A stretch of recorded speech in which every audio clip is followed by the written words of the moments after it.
In ziekenhuis MCL in Ljouwert binnen 4 mensen besmet raken met het coronavirus. Dat had het ziekenhuis van een beetje bekend maken. Het gaat om medewerkers van de chirurgische verpleegafdeling.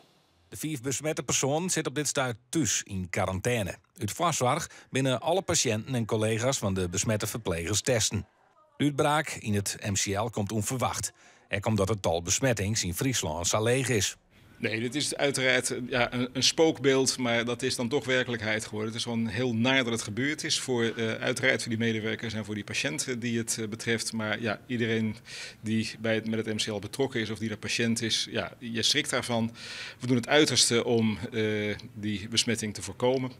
We hebben dus nu ook al die voorzorgsmaatregelen genomen om het te beperken waar mogelijk, maar het blijft gewoon een heel nare zaak.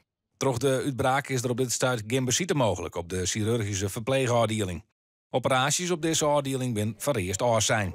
Deze patiënten hebben we al persoonlijk bericht hoor. De vraag is vanzelfs waar het virus bij komt. We weten een medewerker die ziek naar huis is gegaan afgelopen vrijdag met wat koortsklachten. Dan wordt je uiteraard onderzocht, dan is het mogelijk corona. Nou, dat bleek inderdaad het geval. En toen zijn er meer medewerkers op die afdeling zijn ziek geworden met vergelijkbare klachten. Die zijn ook onderzocht. Nou, sinds gisteravond weten we dan dat in totaal 5 medewerkers inderdaad drager zijn van het coronavirus. Het ziekenhuis zal passende maatregels nemen als duidelijk wordt dat er meer mensen besmet binnen en mogelijk meer afdelingen sluiten.